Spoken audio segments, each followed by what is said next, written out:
স্যারেরও 20,000 ইঞ্জিনিয়ারেরও 5,000 আর কিছু আরো সালে আরো মেয়ে হাইম বলে হয় 30,000 কোটি আলইয়ে আজ আমার জেল মারিব আর সারা তাব্বা ধরে যাবে হোক।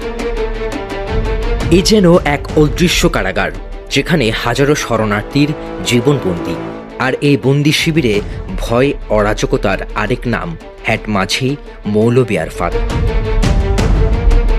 উখিয়ার 18 নম্বর রোহিঙ্গা ক্যাম্পের বি ব্লকের হ্যাটমাঝি মৌলভী আরফাতের বিরুদ্ধে অর্থ আত্মসাৎ, বিচার বাণিজ্য, নারী নির্যাতন থেকে শুরু করে অস্ত্রধারী গোষ্ঠী আরসার সঙ্গে সম্পৃক্ততা রয়েছে বলেও উঠে এসেছে অনুসন্ধানে।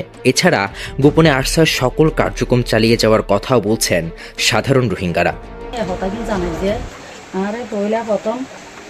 হ্যাটমাঝি আঘাত করিয়া বইয়ে বেশি জায়জুলুম গজ্জে বেশি মারাতারা গজ্জে বেশি জায়জুল মুশকিল করছে আমাদের।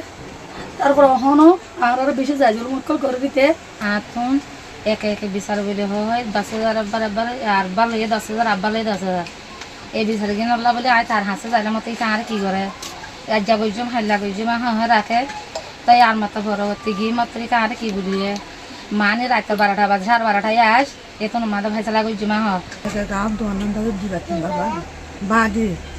মা দিয়ে আব্বার দাসে ডাহাই লাগে সিয়াশির অফিসর লাগে 3 ঘন্টা তারা মারি যেন আর বিবেলক মাদে হ্যাটমাঝি মৌলভী আরফাত বলে আছে ইয়া গেছে আর ইয়ার আগে আর বেশি নির্যাতন করছে বেশি ওই বোধে হাত সকল করতে চাইয়া গড়ি না হারার আলিকিং গলা দিয়ে না আত্ম ডিউটি করে স্বর্ণ টিয়া এই লগে ইয়ার আগে সিয়াসির মাঝে আই দরহাজ গলায় আসছিল চা অহনো ইয়া ধরে চেঁচে হাবছর দরহাজর ফরমান কল অহনো আছে স্যার আত্ম আরে একে তো জাতকি দিয়ে থাকে স্যার আজ আমার জেল মারিব আর সারা তাব্বা ধরে যাবে হোক টিএনি মাগিল মতো তোর বেড়ার জেল দিও তোর বেড়ার তাই পারিব আর লাগাই দিও। বালুখালী ক্যাম্পের M20 ব্লকে 3 বছর আগে চাতুর্যের মাধ্যমে মাঝি হয়ে পরে হ্যাটমাঝির পদে আসীন হন আরফাত। রোহিঙ্গাদের ডাটা কার্ড জব্দ করে মুক্তিপণ আদায়, নতুন আসা শরণার্থীদের অবৈধভাবে ঘর বিক্রি, বিচারশালায় টাকার বিনিময়ে উল্টো রায়সহ নারী নির্যাতনেও জড়িত এই সশস্ত্র গোষ্ঠীর সদস্য। তার চাচাতো ভাই আল ইয়াকিন বাহিনীর কমান্ডারকে দিয়ে ভুক্তভোগীদের মারধরের ঘটনাও আলোচনায় এসেছে। অনুসন্ধানে উঠে আসে 1 বছর আগে এই ক্যাম্পেই হামলার শিকার হন বাংলাদেশের গোয়েন্দা সংস্থার এক সদস্য। সেই হামলার নেপথ্যেও ছিলেন হ্যাটমাঝি আরফাত। ওই ঘটনায় দায়ের হওয়া মামলায় তিনি 13 নম্বর আসামি হবার পরও অদৃশ্য ক্ষমতা বলে বীরদর্পে নানা অপকর্ম করে বেড়াচ্ছেন ক্যাম্পে।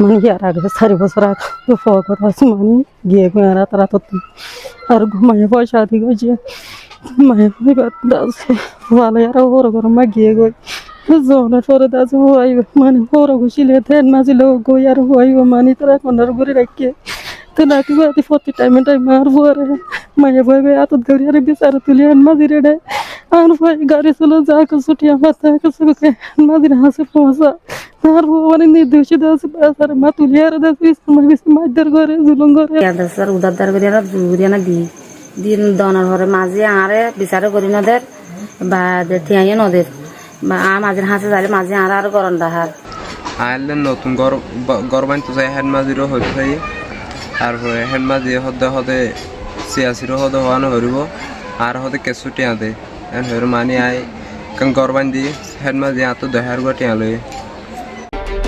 অভিযোগের বিষয়ে জানতে চাইলে সব অস্বীকার করেন মৌলভী আরফাত।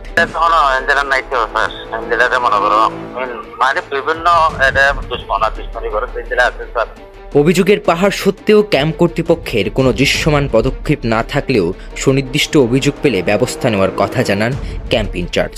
অভিযোগগুলো অবশ্যই সুনির্দিষ্ট তথ্য প্রমাণ সহ যদি থাকে এইসব বিষয়ের কারোর প্রতি আমার কোনো দয়া নেই।